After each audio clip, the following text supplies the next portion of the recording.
எனது மனைவி அவரின் தாயின் காலை அழுத்தி பிடிக்க நான் அவரின் கழுத்தை நெரித்து கொலை செய்தேன். இவ்வாறாக குறிப்பிட்ட அந்த இளைஞன் வாக்குமூலம் அளித்திருக்கின்றார். இதனை யாரும் சற்றுமே எதிர்பார்த்திருக்க மாட்டீர்கள். அப்படிப்பட்ட ஒரு யாரும் நம்ப முடியாத பல விடயங்கள் தற்பொழுது விசாரணைகளின் பின்னராக வெளிவந்திருக்கின்றது. குறிப்பாக இந்த காணொலியை முதலாக பார்ப்பவர்கள் நீங்களாக இருந்தால் உங்களுக்கு கொஞ்சம் குழப்பமாக இருக்கும். என்ன விடயத்தை பற்றி பேசுகின்றேன் என்று நேற்றைய பதிவை நீங்கள் முழுமையாக பார்ப்பீர்களாக இருந்தால் இந்த காணொலியினுடைய விளக்கம் உங்களுக்கு கிடைக்கும். அந்த வகையில் அந்த காணொலியை பார்த்துவிட்டு இந்த காணொலியை பாருங்கள். ஏனென்றால் அதனுடைய தொடர்ச்சியாகத்தான் இந்த ஒரு பதிவுமே இருக்க போகின்றது. அந்த வகையில் உங்களுக்கு தெரியும், இலங்கையில் யாழ்ப்பாண பகுதியில் ஒரு யாழ் பல்கலைக்கழகத்தினுடைய சித்த மருத்துவ பீட விரிவுரையாளரான டாக்டர் தயாலினி திலீபன் அவர்கள் 54 வயதிற்கு கூடிய இவர் தன்னுடைய மகளின் கணவரினால் கொலை செய்யப்பட்ட சம்பவம் பெரும் அதிர்வலைகளை உண்டு பண்ணியிருந்தது. அது பற்றி எல்லா விடயங்களையுமே நான் நேற்றைய பதிவிலே சொல்லி இருக்கின்றேன். தற்பொழுது பார்த்தீங்கன்னா அதன் பின்னராக இருவரிடமும் மேற்கொள்ளப்பட்ட விசாரணைகளில் இருந்து மேலும் பல அதிர்ச்சி தரும் உண்மைகள் வெளிவந்திருக்கின்றன. எவ்வாறு இதெல்லாம் நடந்தது, என்னென்னவெல்லாம் செய்தார்கள் என்கின்ற எல்லாவற்றையுமே அவர்கள் கூறியிருக்கின்றார்கள். அதிலே ஒரு பகுதி தான் தன்னுடைய மனைவி, அதாவது அந்த உயிரிழந்த விரிவுரையாளனுடைய மகள், அவர் தன்னுடைய தாயின் காலை அழுத்தி பிடிக்க தான் கழுத்தை நிறுத்தி கொலை செய்தேன் என்கின்ற விடயத்தை அந்த இளைஞன் ஒப்புக்கொண்டிருக்கின்றார். ஆகவே என்ன நடந்திருக்கின்றதை விரிவாக இந்த காணொலியில் நாங்கள் பார்க்கலாம். அதே சமயம் இன்னும் ஒரு விடயத்தை பற்றி நான் பேச இருக்கின்றேன். அது நிச்சயமாக விழிப்புணர்வுக்காக முடிந்தளவு ஏனையவர்களுக்கு பகிர்ந்து கொள்ளுங்கள். காரணம், எனக்கு என்ன விடயம் இந்த சமூக ஊடகங்களிலே நடந்ததோ, என்ன ஒரு அவதூறுகளுக்கு நான் முகம் கொடுக்க நேர்ந்ததோ, அதே மாதிரியாக ஒரு சம்பவம் யாழ்ப்பாணத்திலே மற்றும் ஒரு பெண்ணுக்கு, ஒரு மாணவிக்கு நடந்திருக்கின்றது. ஆனால் இன்று நான் உயிருடன் உங்கள் முன்னிலையிலே பேசிக்கொண்டிருக்கின்றேன். ஆனால் இன்று அந்த மாணவி உயிருடன் இல்லை. இது நடந்தது எப்பயோன்றது கிடையாது. தற்பொழுது கடந்த 2 நாட்களுக்குள்ளேயே நடந்த ஒரு விடயம், அந்த மாணவி உயிரிழந்திருக்கின்றார். ஆகவே அந்த ஒரு விடயத்தை பற்றி நான் இந்த காணொலியிலே பேச இருக்கின்றேன். விழிப்புணர்வுக்காக நிறைய அவர்களாக தாங்கள் உயிரை மாய்த்துக் கொள்கின்ற இந்த விடயங்களை நாங்கள் நிறுத்த வேண்டும், தவிர்த்து கொள்ள வேண்டும் என்பதற்காக இந்த ஒரு பதிவினை நான் உங்களுக்காக செய்கின்றேன். ஆகவே முடிந்தளவு பகிர்ந்து கொள்ளுங்கள். என்ன விடயங்கள் என்றதை விரிவாகவே பார்க்கலாம். வணக்கம், நான் உங்கள் சங்கவி. வீடியோ பார்த்துக்கொண்டிருக்கிற நீங்கள் யாராவது இந்த சேனலை சப்ஸ்கிரைப் பண்ணாமல் பார்த்துக்கொண்டிருந்தீங்கன்னா சப்ஸ்கிரைப் பண்ணிட்டு பாருங்க. அப்படியே பக்கத்தில் இருக்கிற பெல் பட்டனை கிளிக் செய்து வைத்துக் கொள்ளுங்கள். அப்போ தான் நான் போடுற வீடியோஸ் எல்லாமே உங்களுக்கு நோட்டிஃபிகேஷன்ஸாக வரும். குறிப்பிட்ட இந்த 2 விடயங்கள் தொடர்பான விரிவான தகவல்கள் என்று சொல்லி பார்க்கின்ற பொழுது, இந்த விரிவுரையாளரினுடைய கொலை சம்பவத்தினுடைய பிரதான சந்தேக நபரான அந்த குறிப்பிட்ட இளைஞன் யாழ்ப்பாணம் அரியாலை பகுதியை சேர்ந்த திவாகர் அப்படின்னு சொல்லப்படுகின்றது. 21 வயதானவர். அதே சமயம் மற்றையவர் அந்த திவாகரினுடைய மனைவி, அதாவது அந்த விரிவுரையாளரினுடைய மகள் 19 வயதான சுவித்தியா அப்படின்னு சொல்லப்படுகின்றது. இவர்கள் இருவரும் ஒருவரை ஒருவர் காதலித்து வந்திருக்கிறார்கள். இந்த நிலைமையில கடந்த வருடம் அந்த பெண் 18 வயதை எட்டியதை அடுத்து உடனடியாக வீட்டை விட்டு அவர்கள் இருவருமாக வெளியேறி பதிவு திருமணம் செய்திருக்கிறார்கள். பதிவு திருமணம் செய்து 3 மாதங்கள் ஒன்றாக வாழ்ந்திருக்கின்றார்கள். அதன் பின்னராக தன்னுடைய கணவருடன் வாழ முடியாது அப்படி என்று சொல்லி கூறி அந்த பெண் அந்த கணவரை விட்டு விலத்தி தன்னுடைய தாயாருடன் தங்கி இருந்திருக்கின்றார். அப்படி அடுத்த ஓரிரு மாதங்களுக்குள்ளேயே தன்னுடைய தாயின் அறிவுறுத்தலின் பேரில் யாழ் மாவட்ட நீதிமன்றத்தில் தனக்கான விவாகரத்தை கோரி வழக்கு தாக்கல் செய்திருக்கின்றார். அந்த வழக்குமே சென்று கொண்டிருந்திருக்கின்றது. ஆனால் குறித்த அந்த வழக்கு விசாரணைகளுக்கு பாத்தீங்கன்னா நீதிமன்றத்தில் நடைபெற்று வந்த வேளையில் அந்த பெண்ணினுடைய கணவர் அந்த வழக்கு விசாரணைகளுக்கு வராமல் இருந்திருக்கின்றார். இந்த நிலைமையில 2 தவணைகளுக்கு மேல் அவர் சமூகம் அளிக்காத நிலைமையில வழக்கினை ஒருமுக விளக்கத்திற்கு எடுக்கும்படியாக சட்டத்தரணி நீதிமன்றத்திலே விண்ணப்பம் செய்த நிலையில வழக்கு அடுத்த தவணைக்கு ஒத்திவைக்கப்பட்டிருக்கின்றது.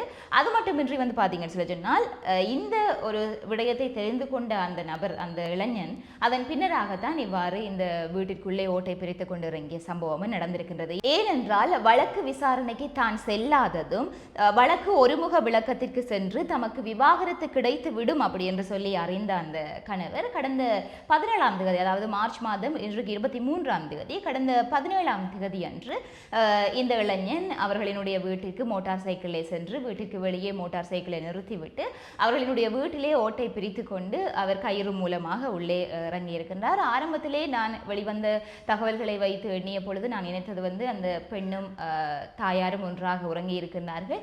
அவ்வாறு இந்த இளைஞன் இறங்குகின்ற சமயத்தில் அவர்கள் இருவரையுமே அங்கிருந்து கடத்தி சென்று வெளியேறுகின்றார். இருந்தாலுமே ஒரு சந்தேகம் இருந்தது, எவ்வாறு அந்த ஒரு இளைஞனால் பின்னால இருவரையுமே கடத்தி கொண்டு செல்ல முடியும் அப்படின்னு சொல்லி. ஏனென்றால் ஆரம்பத்திலே அவர் அடித்து கொலை செய்யப்பட்டார் என்கின்ற மாதிரியாக தகவல்கள் வெளியாக இருந்தது. இந்த நிலைமையில அந்த விரிவுரையாளர் தன்னை காப்பாற்றிக் கொள்வதற்காக ஒரு சில முரண்பாடுகளில் ஈடுபட்டிருக்கலாம். அதன் பொழுது அந்த இளைஞன் அவரை அடித்திருக்கின்றார். அப்பொழுது அந்த விரிவுரையாளர் இறந்து விட்டார் என்றதுதான் எல்லாருடைய எண்ணப்பாடாகவும் இருந்தது. ஆனால் நடந்தது என்றது வேறு. ஏனென்றால் அந்த இளைஞன் ஓட்டை பிரித்து கொண்டு இறங்கியது தன்னுடைய மனைவியின் அறைக்கு என்கின்ற மாதிரியாக சொல்லியிருக்கிறார். அங்கு இறங்கி தன்னுடைய மனைவியிடம் தான் இவ்வளவு நாளும் நடந்து கொண்டதுக்கு, அதாவது தன் மீது இருக்கக்கூடிய தவறுகளுக்கு மன்னிப்பு கேட்டு இனிமேல் நாங்கள் ஒன்றாக சேர்ந்து வாழுவோம் அப்படி என்று சொல்லி தன்னுடைய மனைவியிடம் கூறியதாகவும், ஆனால் அதற்கு அந்த மனைவி என்னுடைய அம்மா அதற்கு சம்மதிக்க மாட்டார் அப்படி என்று சொல்லி தெரிவித்ததாகவும் சொல்லப்படுகின்றது. இங்கிருந்து தான் இந்த சம்பவம் கொலை சம்பவமாக ஆரம்பிக்கின்றது. ஏன் அப்படின்னு சொல்லினால் அந்த இளைஞன் உடனடியாகவே சொல்லியிருக்கின்றார் என்ன அப்படின்னா, அம்மா உயிருடன் இருந்தால் தானே அவரினுடைய அனுமதி எங்களுக்கு வேண்டும் என்று அவர் கூறியதும் அதன் பின்னராக இவர்கள் இருவருமாக அவரினுடைய அறைக்கு சென்று தன்னுடைய மனைவி தன்னுடைய தாயாரினுடைய கால்களை அழுத்தி பிடிக்க தான் அவரினுடைய கழுத்தை நிறுத்து கொலை செய்தேன் அப்படி என்று சொல்லியிருக்கின்றார். அதன் பின்னராக அங்கிருந்த படுக்கை விரிப்பினால் அவரை சுற்றி கட்டிவிட்டு தன்னுடைய, அதாவது அந்த விரிவுரையாளனுடைய காரிலேயே பின்பகுதியில் வந்து அந்த சடலத்தை மறைத்து வைத்துவிட்டு அதன் பின்னராக இந்த பெண் அந்த கணவருடன் அவருடைய மோட்டார் சைக்கிளில் ஏறி அந்த கணவரனுடைய வீட்டுக்கு சென்றிருக்கின்றார். அங்கே சென்று அந்த மோட்டார் சைக்கிளை நிறுத்திவிட்டு பின்னராக ஒரு வாகனத்தை வாடகைக்கு அமர்த்தி கொண்டு மீண்டும் தங்களினுடைய வீட்டுக்கு வந்து, அதாவது இந்த பெண்ணினுடைய வீட்டுக்கு வந்து தாயாரினுடைய சடலத்தை தங்களினுடைய வாகனத்துக்கு மாற்றிக்கொண்டு அங்கிருந்து புறப்பட்டிருக்கிறார்கள். இப்படி போகின்ற சமயத்துல தான் போற வழியில எறிந்து விட்டு போகலாம் என்கின்ற மாதிரியாக தனங்களப்பு பகுதியில் வந்து பற்றை பகுதியிலே தாயாரினுடைய உடலை எறிந்து விட்டு செல்கின்றார்கள். அதன் பின்னராக பரந்தன் பகுதியிலே சென்று தன்னுடைய தாயாரினுடைய ஏடிஎம்மின் பயன்படுத்தி பணம் எடுக்கின்றார்கள். அதன் பின்னராக திருவோணமலைக்கு செல்கின்றார்கள். அங்கே QR கோட்டினை பயன்படுத்தி எரிபொருள் நிரப்புகின்றார்கள். அதன் பின்னராக தன்னுடைய தாயாரின் நகைகளை அடகு வைத்து அந்த அடைவு வைத்து வந்த பணத்தினூடாக அங்கே ஒரு வீட்டினை வாடகைக்கு பெற்று இருக்கின்றார்கள். ஏனென்றால் 17ஆம் தேதி இரவு இல்லாட்டி 18ஆம் தேதி அதிகாலை பொழுது என்று சொல்ல முடியும். அதாவது அந்த இரவு வேளைகளுக்குள்ளேயே இது எல்லாமே நடந்து முடிகின்றது. அப்படி பார்க்கின்ற பொழுது அந்த தாயாரினுடைய உடல், அதாவது சடலமாக உருக்குலை நிலைமையில மீட்கப்பட்டது கடந்த சனிக்கிழமை 21ஆம் தேதி. ஆகவே இவர்கள் இங்கிருந்து திருகோணமலைக்கு சென்று 3 நாட்கள் அங்கே தங்கி இருந்திருக்கின்றார்கள். ஆகவே வாடகைக்கு வீடு எடுத்து அங்கே இருந்திருக்கின்றார்கள். அதன் பின்னராக நடந்தது எல்லாமே உங்களுக்கு தெரியும். அவருடைய சகோதரன் கொடுத்த முறைப்பாட்டின் அடிப்படையில் விசாரணைகள் முன்னெடுக்கப்பட்டு அவர்கள் கைது செய்யப்படுகின்றார்கள். வெள்ளிக்கிழமை அன்று அவர்கள் இருவரையுமே அங்கிருந்து அழைத்து வருகின்ற சமயத்திலே, யாழ்ப்பாணத்துக்கு அழைத்து வருகின்ற சமயத்திலே விசாரணைகள் முன்னெடுக்கப்படுகின்றது. ஆனால் இருவருமே முன்னுக்கு பின் முரணாக கருத்துக்களை தெரிவிக்கின்றார்கள். அதன் பின்னராக அவர்களை அந்த வெள்ளிக்கிழமை இரவு முழுவதுமாக அவர்களிடம் விசாரணை நடத்துகின்ற சமயத்தில் தான் அங்கே போலீஸ் நிலையத்திலேயே தடுத்து வைக்கப்பட்டு அவர்களுக்கான விசாரணை நடக்கின்ற சமயத்தில் தான் அவ்வாறு அவர் கொலை செய்யப்பட்டது வந்து தெரிய வருகின்றது. அது வரைக்குமே தெரியாது. அவரை எங்கேயோ அவர்கள் மறைத்து வைத்திருப்பார்கள் என்கின்ற மாதிரியாக தான் எண்ணியிருந்தார்கள். என்றால் யார் எண்ணுவார்கள் இல்லையா சொந்த தாயை கொலை செய்வார்கள் அப்படி என்று சொல்லி. ஆகவே எங்கேயோ மறைத்து வைத்திருக்கிறார்கள் என்கின்ற எண்ணத்தில் இருந்த வேளையில தான் இல்லை, கொலை செய்து விட்டார்கள் என்றது வந்து தெரிய வருகின்றது. அதன் பின்னராக உருக்குலை நிலைமையில அந்த சடலம் வந்து மீட்கப்படுகின்றது. இது எல்லாமே சனிக்கிழமை நடக்கின்றது. நேற்றைய தினம் இறுதிச் சடங்குகள் எல்லாமே நடந்திருந்தது. இந்த மாதிரியாக அந்த இளைஞன் தன்னுடைய வாக்குமூலத்தை வழங்கிடக்கூடிய இந்த சமயத்துல அந்த பெண் விரிவுரையாளர்களுடைய மகள் வந்து தன்னுடைய தாயின் மரணத்துக்கும் தனக்கும் எந்தவித சம்மதமும் கிடையாது, நான் எந்த வகையிலும் அதற்கு உடந்தையாக இருக்கவில்லை என்கின்ற மாதிரியாக தன்னுடைய வாக்குமூலத்தை கொடுத்திருக்கின்றார். ஆகவே இங்கேதான் நிறைய முரண்பாடுகள், இன்னுமே விசாரணைகள் நடக்கின்றன. அடுத்ததாக நிறைய விடயங்கள் வரும். அதிலையுமே குறிப்பிட்ட இளைஞனுடைய இரத்த பரிசோதனையை செய்ததனூடாக அவர் போதைப் பொருள் எடுத்திருந்தது வந்து உறுதிப்படுத்தப்பட்டிருக்கின்றது. கஞ்சா பாவித்தது வந்து தெரிய வந்திருக்கிறதாக சொல்லப்படுகின்றது. ஆகவே இந்த மாதிரியான சூழ்நிலையில இந்த பெண் அதனை மறத்திருக்கின்றார், அதாவது தான் உடந்தையாக இருக்கவில்லை என்று சொல்லி. இதை வந்து நம்பலாம். ஏனென்றால் பெண் வந்து நிச்சயமாக தன்னுடைய தாயினுடைய மரணத்துக்கு உடந்தையாக இருந்திருக்க வாய்ப்பில்லை என்று. ஆனால் இங்கே இருக்கக்கூடிய கேள்விகள் என்ன அப்படி என்று சொல்லி சொன்னால், ஒருவேளை இந்த பெண் உடந்தையாக இருக்கவில்லை அப்படி என்று சொல்லி சொன்னால் எதற்காக அந்த இரவு பொழுதில் தன்னுடைய தாயார் கொலை செய்யப்படக்கூடிய சமயத்தில் இவரால் எந்த ஒரு சத்தங்களையுமே ஏற்படுத்த முடியாமல் இருந்ததா? எவ்வாறு அங்கிருந்து மீண்டுமாக தன்னுடைய கணவருடன் சென்றார்? கணவருடன் செல்கின்ற சமயத்திலேயுமா இவரால் யாருடைய உதவிகளையும் கேட்க முடியாமல் இருந்தது? பரந்த நிலை சென்று ஏடிஎம்மிலே இவர்கள் பணம் எடுக்கின்றார்கள். சரி, அது நள்ளிரவு வேளை, யாருமே அங்கு நடமாட்டம் இல்லை என்றாலும் கூட பரந்தன் பகுதியில் நிச்சயமாக ஒரு சில நடமாட்டங்கள் இருந்திருக்கிறதுக்கான வாய்ப்புகள் நிறையவே இருக்கின்றது. ஆகவே அந்த இடத்தில் அவர் உதவி கேட்டிருக்கலாம். ஏனென்றால் அவர் என்ன சொல்லுகின்றார் என்றால் தன்னுடைய கணவனுக்கு பயந்து தான் எதுவுமே செய்யாமல் இருந்ததாக சொல்லியிருக்கிறார். ஆகவே கணவனுக்கு பயந்து நீங்கள் அவ்வாறு செயற்பட்டீர்களாக இருந்தால் இது வந்து சற்றும் சிந்திக்காமல் செயற்படுவது போன்று சொல்ல முடியாது. அந்த அந்த யுவதி வந்து நிச்சயமாக பயந்திருப்பார். அதனால் தான் ஏனையவர்களிடம் அவர் உதவி கேட்கவில்லை, அவருக்கு எவ்வாறு கேட்பதென்று தெரியாது, சிறு பிள்ளை தானே அப்படி என்று சொல்லி 19 வயதிலே 18 வயதிலேயே வீட்டை விட்டு வெளியேறி திருமணம் செய்து கொள்கின்ற அளவுக்கு யோசிக்க தெரிந்தவர்கள், அந்த அளவுக்கு துணிவு இருந்த பெண் பிள்ளைக்கு எவ்வாறு அந்த எரிபொருள் நிரப்பு நிலையத்தில் கூடவா அவர் அந்த எரிபொருள் நிரப்புகின்ற சமயத்திலே அங்கே யாரும் இருக்கவில்லை, அவர் உதவிக்கு கூறவில்லை, என்னுடைய அம்மாவை நான் பற்றைக்குள்ளே நடு வீதியிலே போட்டுவிட்டு வந்திருக்கின்றேனே, ஒரு குலைந்த என்னுடைய அம்மாவினுடைய உடல் என்னவாகும், ஏதாவது மிருகங்கள் அதனை சாப்பிட்டு விட்டுருமா அப்படின்னு சொல்லி எந்த ஒரு கவலையும் இல்லாமல் எவ்வாறு இருந்தீர்கள்? நிச்சயமாக அந்த இடத்துல போராடி இருக்கலாம், அந்த இடத்துல யாரையாவது உதவிக்கு கேட்டிருக்கலாம். அது எதுவுமே கிடையாது. தாராளமாக அவர்கள் எரிபொருள் நிரப்பி இருக்கின்றார்கள், அடகு வைத்திருக்கின்றார்கள். ஆகவே இன்னொரு நபருடன் அந்த பெண் உரையாடுவதற்கான வாய்ப்பு இருந்திருக்கின்றது. ஆகவே அவர் நிச்சயமாக உதவிகளை பெற்றிருக்கலாம். இங்கே இவர் அந்த விடயத்தை மறுதளிக்கின்றது என்றது வந்து நிச்சயமாக சந்தேகிக்கப்படக்கூடிய பல கேள்விகளை எழுப்பக்கூடியதாக இருக்கும். ஆகவே சமூக ஊடகத்தில் இருந்து நாங்கள் இவ்வாறான பல கேள்விகளை எழுப்புவது என்றது வந்து நிச்சயமாக சரியாக அமையாது.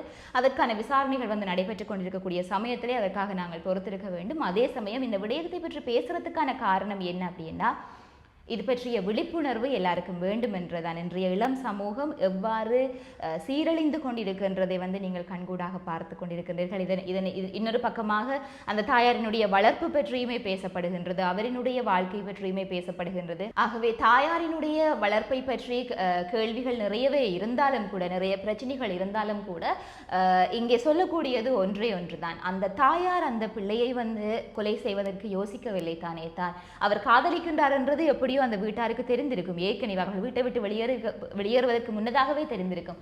அப்பொழுது கூட அந்த தாய், என்னுடைய மகள் இப்படி செய்யக்கூடாது, நீ காதலிக்க கூடாது, வெளியிலே தெரிந்தால் எனக்கு அவமானம் அப்படி என்று சொல்லி கருதி அந்த தாய் அந்த மகளை கொலை செய்யவில்லை இல்லையா? செய்தது பிள்ளை இல்லையா? ஆகவே இங்கேதான் நிறைய விடயங்களை நாங்கள் யோசிக்க வேண்டி இருக்கின்றது. இன்றைக்கு பிள்ளைகளும் சரி, பெற்றோரும் சரி, நீங்கள் நிறையவே சிந்தித்து நிதானமாக செயற்பட வேண்டிய ஒரு காலத்திலே இருக்கின்றீர்கள். உங்களினுடைய பிள்ளையை இன்னொருவர் கையிலே நீங்களாக திருமணம் முடித்து கொடுக்கின்றதாக இருந்தாலும் சரி, நீங்களாக மாப்பிள்ளை பார்த்தோ பெண் பார்த்தோ நீங்கள் திருமணம் செய்து வைப்பதாக இருந்தாலும் சரி, சரியான வயது வரும் வரைக்கும் பொறுத்திருப்பது சிறந்ததாக இருக்கும். அதே சமயம் நீங்களாக காதலிக்கின்ற சமயத்திலேயும் கூட சரியான நபர்களை நீங்கள் தெரிந்தெடுங்கள். உங்களுடைய கல்வியை குழப்பி உங்களுடைய வாழ்க்கையை அழித்து இந்த இருவரும் ஏன் அந்த ஒரு நொடி சரி அந்த தாயை பற்றி யோசிக்க தேவையில்லை. கொலை செய்தால் இருவருமே நாங்கள் சிறையிலே தானே எங்களுடைய வாழ்க்கை போகும், எங்களுக்கான தண்டனை வந்து கிடைக்குமே என்றதையும் கூட ஏன் அவர்கள் யோசிக்கவில்லை? அவர்களுடைய வாழ்க்கையும் இன்றைக்கு தொலைத்து விட்டு நிற்கின்றார்கள்.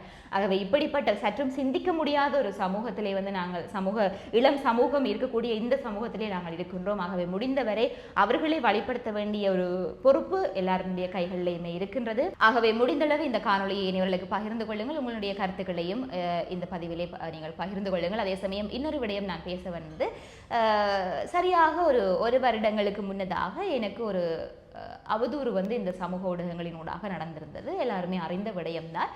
மீண்டுமாக அதை பற்றி நான் விழாவாரியாக பேச விரும்பவில்லை.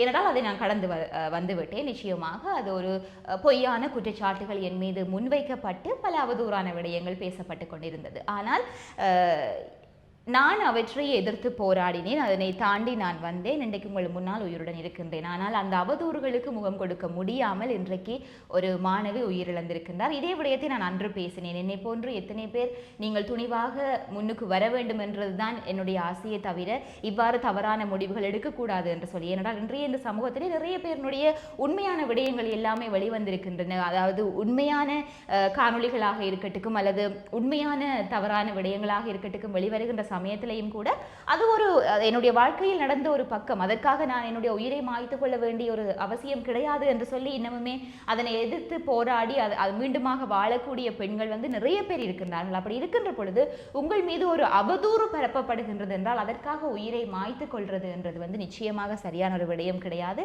இந்த மாணவி ஒரு திருட்டு சம்பவம் தொடர்பாக ஒருவரை காட்டி கொடுத்ததற்காக அந்த குழுவினர்களாக இணைந்து அந்த பெண்ணை பற்றி தவறாக பேசி நிறைய வாட்ஸ்அப் குழுக்களினூடாக அவற்றை பகிர்ந்து இறுதியாக அந்த பெண்ணு அந்த மாணவியுமே அதனை வந்து பார்க்கிறதுக்கு நேர்ந்திருக்கின்றது. அப்படி பார்த்த சமயத்தில் தன்னை பற்றி அவதூறாக பேசுகின்றார்கள் என்று பார்த்த சமயத்தில் அவற்றை கொஞ்சம் கூட தாங்கிக் கொள்ள முடியாமல் அந்த பெண் வந்து உடனடியாகவே உயிரை மாய்த்திருக்கின்றார், தவறான முடிவெடுத்து உயிரை மாய்த்திருக்கிறார். ஆகவே தயவு செய்து நீங்கள் உயிரை மாய்த்து கொள்றதுன்றது வந்து சரியான ஒரு முடிவு கிடையாது. முடிந்தளவு யாருடையாவது நீங்கள் பகிர்ந்து கொள்ளுங்கள். என்னுடைய வீட்டில் பெரியவர்கள் இருந்தால் தயவு செய்து உங்களுடைய பிள்ளைகளினுடைய வாழ்க்கையில் என்ன நடக்கிறது என்றதை வந்து உற்று நோக்குங்கள், அவர்களுக்கு உறுதுணையாக இருங்கள். உங்களுடைய பிள்ளைகள் இல்லையா, ஸோ அவர்களினுடைய வாழ்க்கையில் வந்து என்ன நடக்கின்றதுன்றது வந்து உங்களுக்கு தெரிந்திருக்க வேண்டும். மனம் விட்டு நீங்கள் அவர்களுடன் பேசுகின்ற பொழுது நிச்சயமாக எல்லாவற்றையுமே உங்களுடன் பகிர்ந்து கொள்வார்கள். இதனூடாக பல தவறுகளை நடக்காமல் நாங்கள் தடுக்க முடியும். ஆகவே இது எல்லாமே எங்கே நடக்கின்றது என்று கேட்டீங்கன்னா யாழ்ப்பாண பகுதிக்குள்ளேயே தான் நடந்திருக்கின்றது இந்த விரிவுரையாளருடைய இறப்பு, இந்த மாணவியினுடைய இறப்பு அப்படி என்று சொல்லி. ஆகவே இனிமேலாவது எங்களினுடைய சமூகம் வந்து நல்ல ஒரு வழிக்கு செல்லட்டுக்கும் என்ற ஒரு நல்ல எண்ணத்துடன் நான் இந்த விடயங்களை பற்றி பகிர்கின்றேன். நீங்களுமே இது சார்ந்து உங்களுடைய கருத்துக்களை பகிர்ந்து கொள்ளுங்கள். உங்களுடைய வீட்டில் இருக்கக்கூடிய பிள்ளைகள் சார்ந்தும் பெரியவர்கள் சார்ந்தும் அக்கறையுடன் இருந்து கொள்ளுங்கள். இளம் சமூகத்தினர் வந்து தயவு செய்து உங்களுடைய பெற்றோரினுடைய வார்த்தைகளுக்கு கட்டுப்பட்டு நீங்கள் அமைதியான மரியாதையான இந்த சமூகத்திலே வந்து நீங்கள் படித்தால் மட்டும்தான் உங்களுக்கான மரியாதை கிடைக்கும். ஆகவே போதைப் பொருள் பழக்கம் வேறு பழக்கங்களுக்குள்ளே நீங்கள் செல்றதுனால உங்களுக்கான அந்த மரியாதை கிடைக்கும் என்றது கிடையாது. அது வந்து எனக்கான ஒரு பெருமை, நான் இவ்வாறு இருந்து கொண்டால் நான் வந்து கெத்தாக இருக்கலாம் அப்படி என்றது வந்து கிடையாது. படியுங்கள், உங்களுக்கான மரியாதை உங்களை வந்து சேரும். இது மட்டும்தான் என்னுடைய கருத்தாக இருக்கின்றது. உங்களுடைய கருத்தை பகிர்ந்து கொள்ளுங்கள். இதே மாதிரியாக மற்றொரு காணொலியில் நான் உங்களை சந்திக்கிறேன்.